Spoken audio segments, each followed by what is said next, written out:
প্রিয় দর্শক বন্ধুরা, এই মুহূর্তের জন্য আপার প্রাইমারি থেকে দুর্দান্ত সুখবর উঠে আসছে। আজকে কাউন্সেলিংয়ের শেষ দিনে শেষ কাউন্সেলিং পর্বের শিডিউলে অনুপস্থিতি কার্যত বিরাট পরিমাণে তীব্র।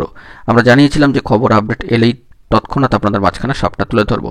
তো সেই নিরিখে এইমাত্র দারুণ সুখবর উঠে আসছে। অবশ্যই ভিডিওটিকে শেষ পর্যন্তই ওয়াচ করুন, কোনোভাবে কিন্তু স্কিপ করবেন না, স্টিল নাও দেখবেন, চ্যানেলটিকে সাবস্ক্রাইব করে সঙ্গে থাকবেন। চলুন কথাবার্তা না বাড়িয়ে আমরা মূল টপিকে ফোকাস করি। বন্ধুরা, আজকে থার্ড কাউন্সেলিংয়ের একেবারে শেষ দিন। তো শেষ দিনের এই পর্বে উঠে আসছে বড়সড় খবর আপডেট কার্যত অনুপস্থিতিকে কেন্দ্র করে। অনুপস্থিতি যে তীব্র হবে এটাই কিন্তু স্বাভাবিক ছিল।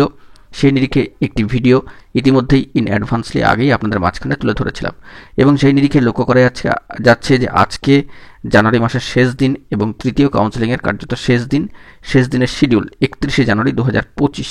এবং আজকের কাউন্সেলিং পর্বে বাংলা বিষয়ের ক্ষেত্রে 63 জন প্রার্থীর মধ্যে অনুপস্থিত 16 জন প্রার্থী, এবং ইংলিশ বিষয়ের ক্ষেত্রে 129 জন প্রার্থীর মধ্যে 51 জন কার্যত অনুপস্থিত। তো কার্যত সমস্ত মিডিয়াম মিলিয়ে এই যে পরিসংখ্যান সেটি হচ্ছে 199 জনের মধ্যে 70 জন কিন্তু অনুপস্থিত। তো সেই সংখ্যাটা ধরলে অবশ্যই সার্বিকভাবে 199 জনে 70 জন অনুপস্থিতির যে পরিসংখ্যান এবং তার যে পার্সেন্টেজের নিরিখ বা পরিসংখ্যান সেটা কিন্তু 35% বেশি। অর্থাৎ বুঝতেই পাচ্ছেন 35.17% মতো হয়ে যাচ্ছে, যা গত দিনের তুলনাও কিন্তু অনেকটাই বেশি লক্ষ্য করা যাচ্ছে। এর আগে 30% পর্যন্ত আমরা দেখছিলাম, কিন্তু সেই পরিসংখ্যান এবার কিন্তু 35% প্লাস হয়ে যাচ্ছে।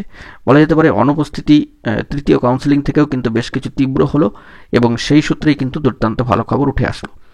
এখন দেখার বিষয় যে পরবর্তী ক্ষেত্রে ফোর্থ কাউন্সেলিং নোটিফিকেশন ফেব্রুয়ারির কোন সময় জারি হয়। তবে এ বিষয়ে অবশ্যই সবশেষে পশ্চিমবঙ্গ আপার প্রাইমারি চাকরিপ্রার্থী মঞ্চের সম্মানীয় সভাপতি সুশান্ত ঘোষ মহাশয়কে ধন্যবাদ কৃতজ্ঞতা জানাতেই হচ্ছে। এখন এটুকুই, সকলে ভালো থাকবেন, চ্যানেলটিকে সাবস্ক্রাইব করে সঙ্গে থাকবেন জরুরি আপডেটগুলি পাওয়ার জন্য। ধন্যবাদ।